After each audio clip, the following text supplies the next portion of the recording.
প্রকৃতির মাঝে অবহেলায় বড় হওয়া এই ফুলগুলোর খবর কি কেউ রাখে? কেউই রাখে না। কেউই এই সৌন্দর্য উপভোগ করতেই চায় না। সবাই শুধু টাকার বিনিময়ে কিনতে পাওয়া ওই বাগানের গোলাপ ফুলটার সৌন্দর্যই নিতে চায়। তবে আমার পছন্দের সর্বোচ্চ তালিকায় যে ফুল দুটি রয়েছে সেই দুইটা ফুলই কিন্তু অবহেলিত।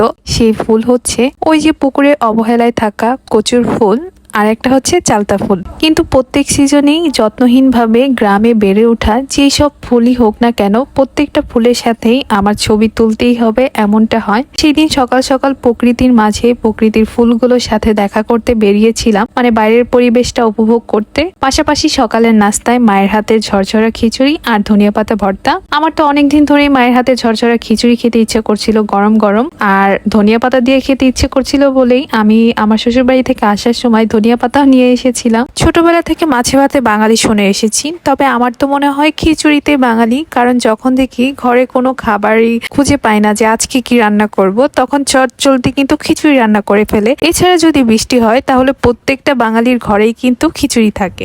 গরম গরম খিচুড়ি দিয়ে নাস্তা করার পর ছিটকা বাজারে একটু কাজে গিয়েছিলাম। কাজ শেষ করে কাজীকুটির গিয়েছিলাম শৈশবের স্মৃতিচারণ করতে, পাশাপাশি কিছু ভিডিও করে নিয়ে আসলাম আপনাদের সাথে শেয়ার করার জন্য। আমার হাই স্কুল লাইফের অনেক স্মৃতি রয়েছে এখানে আমার বান্ধবীদের সাথে। আমরা যখন কোচিং করার পর প্রায় 2-3 ঘন্টা সময় থাকতো, এই গ্যাপটাকে পূরণ করার জন্য আমরা বান্ধবীরা সবাই মিলে এই কাজীকুটির অর্থাৎ এই কাজীকুটির পার্কে সে সময় কাটাতাম, টিফিন করতাম। তো আমাদের এই জায়গাটা খুব পরিচিত, আর আমি এই জায়গা যেয়ে শুধু ওদের জন্য অপেক্ষা করছিলাম যে আমার পরিচিত কেউ যদি আসতো তবে আমার অনেক বেশি ভালো লাগতো। বাট ভিডিও করে বেশিক্ষণ ছিলাম না, তাড়াতাড়ি বাসায় চলে এসেছিলাম। সেই দিন বেরিয়েছিলাম উদ্দেশ্যহীন এক গন্তব্যের পথে। যাওয়ার পথে দেখা হয়ে গেল দুপুর ফুলের দেখা। অবহেলায় অযত্নে বেড়ে ওঠা গ্রামের এই ফুলগুলো দেখতে সত্যি অনেক সুন্দর, যদিও কোনো ঘ্রাণ নেই। তারপর গিয়েছিলাম কাশফুলের সাথে দেখা করতে। কিছুদিন আগে তো ছিল অনেক পরিমাণে শাপলা ফুল, এখন তো শাপলা ফুলের দিন শেষ, কাশফুলেই বাংলাদেশ।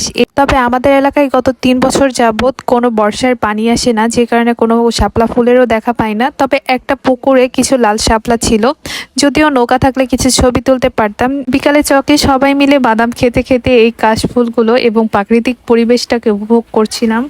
বাই দ্য ওয়ে, বাড়িতে আসার পর থেকে আমার ছোট বোন আমাকে যে এত বেশি প্যারা দিচ্ছিল আমার চুল নিয়ে। বড় আপু, তোমার চুল দেখলে তো আমার শুধু আফসোস লাগে, আমার চুল এত বড় কবে হবে। কিন্তু আমার এই বড় চুলগুলো যে এত বেশি ড্যামেজ হয়ে গেছে সেই দিকে তো খেয়ালই করছিলাম না। তাই ভাবলাম যেহেতু বাড়িতে এসেছি পুকুরে একদম ডুবিয়ে ডুবিয়ে গোসল করব।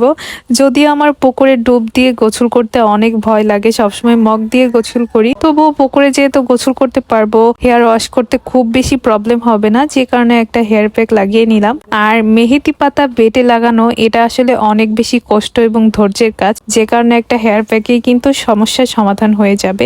হেয়ার প্যাক লাগানোর পর চুলটা অনেকটাই সিল্কি হয়ে যায় এবং স্মুথ লাগে। অনেক বেশি সিল্কি বা স্মুথ হয় তেমন না, তবে রেজাল্টটা আমি আপনাদের নেক্সট কোনো ভিডিওতে শেয়ার করব। আর আমি কিন্তু আমার হেয়ার কেয়ার একদমই নেই না, যদিও কখনো হেয়ার কেয়ার করা হয় সেটা আপনাদের সাথে মাঝে মাঝে শেয়ারও করা হয়। তবে সিক্রেট কিছু ইনগ্রেডিয়েন্টস আমি আমার চুলে ব্যবহার করি, সেটা যদি আপনারা কমেন্ট করে জানান যে আপনারা জানতে চান, সেক্ষেত্রে আমি আপনাদের সাথে শেয়ার করব নেক্সট কোনো ভিডিওতে।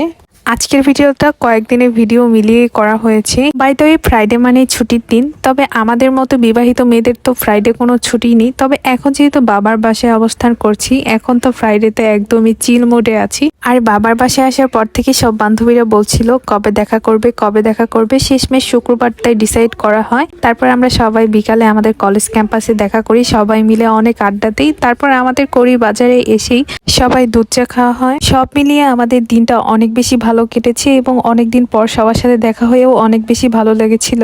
যাই হোক, যারা ভিডিওটা এই পর্যন্ত দেখেছেন তাদেরকে অসংখ্য ধন্যবাদ, এবং ভিডিওটি ভালো লাগলে লাইক কমেন্ট করে আপনাদের মতামত জানাতে পারেন। আর আজকের মতো এখানে বিদায় নিচ্ছি, দেখা হবে আবারও নেক্সট ভিডিওতে। সবাই ভালো থাকবেন, আল্লাহ হাফেজ।